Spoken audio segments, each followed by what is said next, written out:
कहते हैं जहाँ झूठ की छाँव होती है वहाँ सच धूप की मानिंद तपता है। ऐसी ही एक बस्ती थी फरेब नगर। कभी बहुत पहले पहाड़ों के दामन में बाबा निशार नामी एक बुजुर्ग रहता था। इसका बेटा अरमान जवान, हुनरमंद और दयानतदार था। बाबा निशार के पास 2 बेशकीमत घोड़े थे जिन्हें वो अपने बेटों की तरह पालता आया था। अरमान बेटा, ये घोड़े आम नहीं, उनकी औकात वहाँ है जहाँ घोड़े नायाब हों। दखन की रियासत में ले जाओ, वहाँ उनकी कीमत सोने में तोली जाएगी। अरमान ने इस बात में सर हिलाया, लेकिन बाप ने एक तंबी दी, पश्चिम मत जाना। वहाँ है फरेब नगर, एक ऐसी बस्ती जहाँ सच की कोई कीमत नहीं और झूठ को ताज पहनाए जाते हैं। जो सच लेकर गया वापस कभी ना आया। अरमान ने वादा किया, लेकिन तकदीर ने कुछ और तय कर रखा था। अरमान घोड़े लेकर निकला। कई दिन के सफ़र के बाद वो एक दरिया पर पहुंचा। कश्तीबान ने कहा, घोड़े कश्ती में नहीं आएंगे, पश्चिम की तरफ एक बड़ी नाव है, वहां से पार हो जा। बादल, तूफान, तेज हवाएं, सागर। मजबूर होकर पश्चिम की समत चल पड़ा। पहाड़ों के बीच धुंध छा गई। अचानक वो फिसल कर एक बस्ती के किनारे गिरा। वही थी अब फरेब नगर।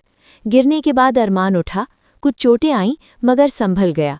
एक कमज़ोर सा शख्स अब्दुल चाचा दौड़ता आया। बेटा, तू खैरियत से हो?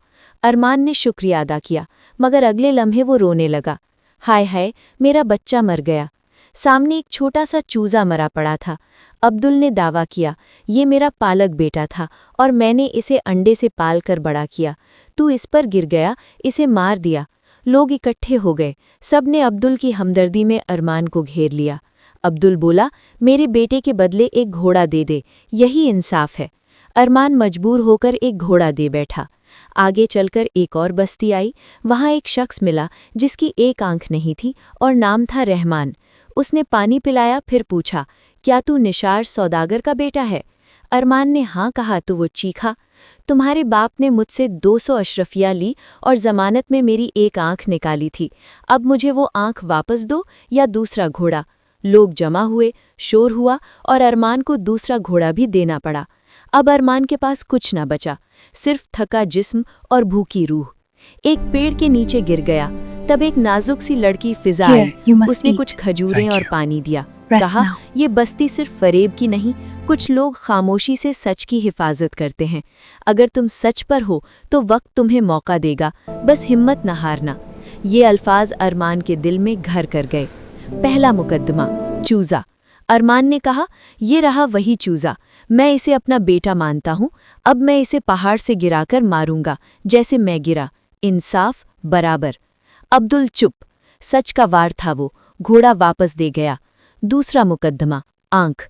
अरमान ने कहा, हमारी कोठी में सैकड़ों आंखें हैं, तुम्हारी आंख वापस करना चाहता हूँ, मगर पहले दूसरी निकालो ताकि जोड़ी बने। रहमान बौखला गया और घोड़ा वापस कर दिया। रेहान अरमान को फरेब नगर से निकालने निकला। रास्ते में अरमान की नज़र रेहान की कलाई पर पड़ी। एक चांद सा तिल, वैसा ही जैसा बाप ने बड़े भाई की निशानी बताया था। अरमान चौंक गया। तू तो मेरा भाई है। रेहान मुस्कुराया, गिले लगाया। हाँ, मुझे फरेब नगर ने छीन लिया था, मगर सच ने वापस ला दिया। दोनों भाई निकल गए। घोड़े बेचे, अशरफियों के अंबार लगे। फिर बाबा निशार के पास वापस आए। बाबा की आंखों से खुशी के आंसू बरसने लगे।